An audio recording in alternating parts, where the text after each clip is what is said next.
Magandang umaga po sa lahat. Salamat po sa panunood ng Zine Anime Tagalog Recap. Isa po itong bagong seri kung saan ang ating MC ay itinuring na parang insekto at naging miserable ang buhay dahil sa di pantay na pagtrato ng kanyang paligid. Sana po ay inyong magustuhan at palike at pa-share po kung inyong nagustuhan. Salamat po at magandang araw sa inyong lahat.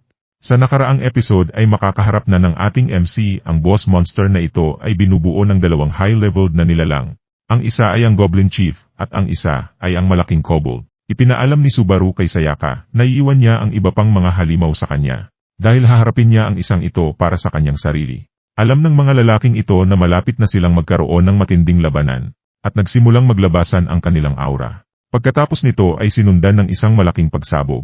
Nakita ni Sayaka na parehong si Subaru at ang boss monster ay tumalon pataas. Nagsimulang magpalitan ng suntok ang kobold at si Subaru. Napakabilis ng kanilang mga galaw na napakahirap para sa isang normal na mata na sundan ito. Pagkatapos ay ginamit ng Goblin Chief ang pagkakataon upang ihagis ang skill nito. Sa kabutihang palad, naabisuhan siya ng system at nakita ang tungkol dito. Ang araw na pinakawalan ng Goblin ay nagsimulang kuminang at ito ay naghiwa-hiwalay sa marami pang mga araw. Ang skill na ito ay tinawag na Forge at nasa level 2 na ito. Walang gaanong oras si Subaru para umiwas. Kaya pinalibutan niya ang kanyang sarili ng kanyang skill. Nagawa niyang bumuo ng malaking bilog na shield. Sapat lang ito para protektahan siya at pigilan ang mga arrow. Parang ninjutsu na ginamit ni Gary, ang pinagkaiba lang ay may time limit ang isang ito. Pagkatapos ng 15 segundo ang kasanayan ay tapos na at ito ay bumagsak. Si Subaru ay bumagsak na sa lupa. Nagpapasalamat siya na nag-level up ang kanyang skill dahil kung hindi ay namatay na siya. Nagsisimula na siyang kilalanin ang skill at lakas ng boss na halimaw na ito. Alam ng ating MC na hindi siya maaaring magpabaya sa isang ito. Samantalang si Sayaka ay nakatitig pa rin sa kanilang away. Namangha siya sa laban ni Subaru. Gusto rin niyang tumulong ngunit wala siyang mahanap na tamang oras para sa kanya. Wala ring silbi ang skill dahil masyadong mataas ang level nitong boss monster. Kailangan niya ng hindi bababa sa 3 antas na mas mababa o mas mataas para ma-activate ang kanyang instant void. Nagpatuloy ang pag-atake ng mga halimaw na mababa ang level, ngunit madali niya itong natalo. Abala pa rin siya sa panonood ng laban ng kanyang teammate.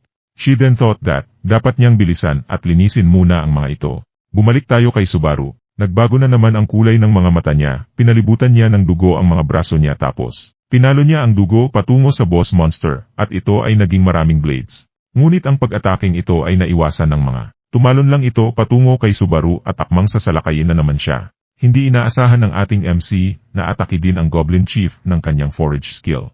Maraming mga araw ang nagsimulang umulan. Ginamit ni Subaru ang kanyang kakayahan sa Blood Mood para gumawa ng multiple shields para ilihis ang mga ito. Sinubukan din niyang mag-counter-attack. Ito ay talagang naging isang matinding laban, ngunit ang ating MC ay malinaw na siya ay dehado. Nagsisimula na siyang mapagod.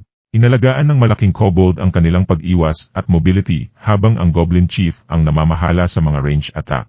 Nahihirapan na ngayon si Subaru na makahanap ng pagkakataon dahil masyadong bihasa ang mga halimaw na ito sa isa't isa. Ang isa pang kasanayan ay na-activate ng Goblin Chief. Ang isang ito ay tinatawag na perforation at naglabas ito ng maliwanag na puting liwanag na nasa level 3 na ang kasanayang ito. Walang oras si Subaru para mag-react sa bagong skill na ito. Sobrang bilis din ito at tumama sa ating MC. Nakagawa ng butas ang araw. Nagsimulang bumulwak ang dugo mula kay Subaru. Napag-isipan niya tuloy na ang boss monster na ito ay mayroon ding katalinuhan. Ginamit nito ang unang kasanayan nito bilang isang decoy, upang epain sa kanya at malinaw na naramdaman ni Subaru na nahulog siya sa kanilang bitag. Nagsisimula na siyang mawalan ng pag-asa. Hindi niya alam kung ano ang gagawin. Ang Goblin Chief ay naghahagis na naman ng susunod nitong pag-atake. Ngunit bago pa nito maihagis, pumasok si Sayaka at sinuntok ang malaking kobold. Nagamit niya ang kanyang instant void skill. Sa pagkakataong ito ay binaril si Subaru dahil alam niya na ang kanyang kakayahan ay mangangailangan muna ng 3 antas na pagkakaiba. Ngunit talagang natulog ang malaking kobold. Nangangahulugan ito na gumana ang kanyang kakayahan. Nakita niya tuloy ang daanan kung saan dumadaan ang mga mahihinang halimaw. Lahat sila ay tinanggal. Tumaas ang level ni Sayaka sa level 9, kaya naman nagawa niyang mastan ang level 12 kobold. Pagkatapos ay ipinagpatuloy niya ang pag-atake sa halimaw na ito tuwing 3 segundo upang permanenteng matigilan ito. Ngunit hindi pa rin tapos ang kanilang problema. Tumalon ang pinuno ng Goblin at itatapon na sana ang kasanayan nito patungo kay Sayaka. Ipinaalam niya kay Subaru aka Vanquish na iwan niya yon sa kanya. Alam na ng ating MC ang gagawin. Masaya niyang kinuha ang responsibilidad Pagkatapos ay nagcast si Subaru ng maraming thread patungo sa Cobalt. Hinila niya ang mga string at ginawang goma ang puwersa na sapat na para itulak ang kanyang katawan sa sobrang bilis patungo sa pinuno ng Goblin. Pagkatapos ay binago niya muli ang mga katangian ng goma at ibinalik ito sa isang lubid. Ang threat sa halimaw na ito ay muling hinila at nabali ang lead nito. Ito ay higit pa sa sapat upang talunin ang malaking Cobalt. Inabisuhan ng sistem si Subaru na nag-level up siya muli. Level 6 na siya ngayon, gumaling na ang mga sugat niya at ang HP at MP niya ay puno na. Naalala ni Subaru ang kasanayang ginamit ni Tega laban sa kanya. Ginamit ng MC namin ang kanyang Blood Mood skill. At ang isang ito ay tinatawag na Derivation Blood Fist. Ibinato pa rin ng Goblin Chief ang araw nito patungo kay Subaru, ngunit sinalubong ito ng kamaong natatakpan ng sandata ng dugo.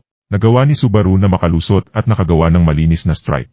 Mayroon na siyang ganitong cool na expression sa mukha niya and there it goes. Natalo ang Goblin Chief ng ating MC. Maraming notifications na nag-level up siya. Tumaas muli ang kanyang Blood Mood skill na maaari na itong tumagal ng hanggang 20 segundo. Nasaksihan ni Sayaka ang lahat ng ito. Hindi siya makapaniwala na nagawa nilang talunin ang lahat ng halimaw sa gate na ito. Pagkatapos ay lumingon si Subaru at tumingin sa kanya na nagkumpirma ng kanilang tagumpay. Pagkatapos ay opisyal na inabisuhan sila ng system tungkol sa kanilang matagumpay na misyon. Nilisan nila ang gate na ito sa loob lamang ng 16 na minuto. Marami pa silang natitirang oras. Ito ang bagong status window ni Subaru. Tinaasan niya ang kanyang level mula level 1 hanggang level 9. Lahat ng stats niya ay tumaas ng husto mula nang na-clear ang gate. Binigyan sila ng system ng 30 segundo para makalabas bago mawala ang gate na ito. Samantala ang mga lalaking ito ay naghihintay pa rin sa labas ng gate. Nalaman ng lalaking ito na ninakaw ni Subaru ang kanyang jacket. At ngayon gusto niyang makasigurado na makakaganti siya. He's already freezing the other guy then may napansin na nakasulat sa pinto. Mayroon na itong malinaw na karatula. Ikinagulat nila ang notification na ito dahil 15 minutes na lang mula nang pumasok ang 2 iyon sa gate na ito. Ang average na oras ng paglilinis para dito ay humigit kumulang 2 oras. Ngunit nawala ang kanilang mga pagdududa nang binuksan ni Subaru at Sayaka ang gate. Muli ang lalaking walang jacket ay agad na nagtanong kay Sayaka kung ito ay totoo. Akala niya nagsisinungaling lang sila pero sunod-sunod na notification ang lumabas sa bawat isa sa kanila. Kinumpirma nito na nilisan nila ang isang 2-star gate. Ang natitirang oras na 3 oras at 11 minuto. Idadagdag sa SKY clock lahat sila ay nag-check sa SKY clock kung talagang nangyayari ito at pagkatapos ay nagbago talaga. Isa pang 3 oras ang idinagdag, ito ang kahalagahan ng pag-clear agad ng gates. SKY clock ay isang napakalaking gate na makikita sa buong mundo. May chismis na magwawakas ang mundo kapag umabot na sa 0 ang isang ito. At ang tanging paraan para maiwasan ito ay ang mag-clear ng mas maraming gate at magdagdag ng mas maraming oras dito. Ang taong ito ay hindi pa rin makapaniwala na sina Subaru at Sayaka ay nakaalis sa isang 2-star gate. Sa itaas ng kanilang mga antas ay masyadong mababa siya pagkatapos ay namangha. Habang papalapit sa kanya si Subaru ay humingi ng tawad ang lalaking ito sa pagkasira ng kanyang jacket. Sinabi sa kanya ni Subaru na babayaran niya siya pagkatapos. Ngunit pagkatapos ay sa halip na magalit ang isang ito ay nagbago ng kanyang kalooban, sinabi niya kay Subaru na maaari na niyang itago ang jacket. Oy bumait ka bigla Chonga, di ba may reklamo ka kanina? Ano ngayon? Tinukso siya ng isa niyang kaibigan dahil kanina pa niya sinasabi sa lahat na gagawin niya. Bayaran si Subaru para sa pagnanakaw ng kanyang jacket. Na nakilala ng mga manlalarong ito ang lakas ng 2 ito ay yumuko sila at nagpasalamat sa paglilinis ng piitan. Pagkatapos nun ay pumunta na silang lahat. Nagsimula na ring masira ang gate sa likod nila at naglalaho na ngayon. Nalaglag din ang mga star item. Pinulot ito ni Sayaka at masayang ngumiti kay Subaru. Malapit na nilang ipagpalit ang bagay na ito ngayon. Ngunit bago sila makaalis ay may tinanong si Subaru pagkatapos noon ay pumunta muna sila sa isang cafe para pag-usapan ito. Nalaman ni Sayaka na hinihiling ni Subaru na tubusin ang lahat ng pera sa kanyang pangalan. Kahit na ang kanilang hatian ay dapat na 70-30, ngunit ang kanyang mga pahayag ay hindi narinig. Habang ang ating MC ay nabihag pa rin sa tasa ng kape na ito. Nagpasalamat si Subaru sa Diyos dahil kakalinis lang niya ng gate. At ngayon ay bumalik siya sa isang cafe. Sumigaw tuloy si Sayaka para makuha ang atensyon ng ating MC. Sorry second time lang ng ating MC makapagkape, kaya intindihin mo na lang Sayaka. Anyways balik sa story. Nagtatanong pa siya tungkol sa pera. Sinabi sa kanya ng ating MC na hindi niya maibigay ang mga detalye kung bakit hindi siya makapag-redeem ng pera sa ngayon. At ang pahayag na ito ay nag-alinlangan sa kanyang tunay na pagkakakilanlan.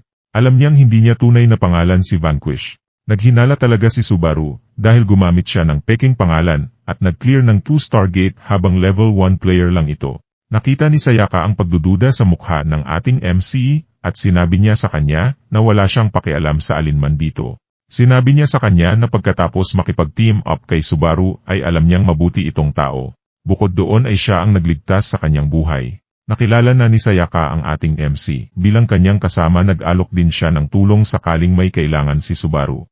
Ang kanyang mga salita ay natigilan kay Subaru. Ang kanyang mapait na nakaraan ay nagsimulang mag-flashback muli na isip niya na ito ang unang pagkakataon na may naging mabait sa kanya. At talagang napakasarap sa pakiramdam. You deserve to be happy, Subaru. Pagkatapos ay nagpasalamat si Subaru kay Sayaka na hindi niya inaasahan ang ganitong reaksyon. Dahil siya lang ang nagtrato sa kanya bilang isang tao. Sinabi ng ating MC ang tunay niyang pangalan na Ariaki Subaru. Ibinahagi na rin niya ang lahat ng nangyari sa kanya nitong mga nakaraang araw. Lumipas na ang panahon at talagang ibinahagi niya ang lahat. Ipinaglaban ni Sayaka na talagang nakakagulo ang sitwasyon ni Subaru. Nalaman din niyang stepbrother niya si Tega sa insidente tungkol sa lalaking ito na nagnakaw ng gintong pinto mula kay Subaru. Ito rin ang dahilan kung bakit gusto ni Subaru na lumakas ng mabilis dahil buhay niya ang nakataya. With this, Sayaka also shared the story of her life. Kasama si Subaru sinabi niya sa kanya na mayroon din siyang 2 kapatid na babae. Ngunit pareho silang nakakuha ng mga pintuang pilak habang ang sa kanya ay isang tanso lamang. Bumuo silang 3 ng team pero kalaunan ay na-kick out na siya dahil nagiging hadlang na siya.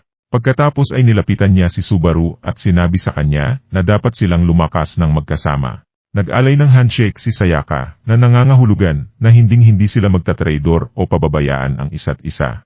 At dahil sa sobrang mabait si Subaru, or we should say with good intentions, ang ating MC ay namangha siya. Masayang kinamayan siya ni Subaru at nangakong magtutulungan sila. Napagpasyahan din nilang tawagan ang isa't isa ng kaswal at laktawan ang mga formalidad. Salamat po sa panonood ng Tagalog Anime Recap and please subscribe to my channel and please hit the notification bell for more. Please like and comment if you like the video. Thank you and have a great day ahead.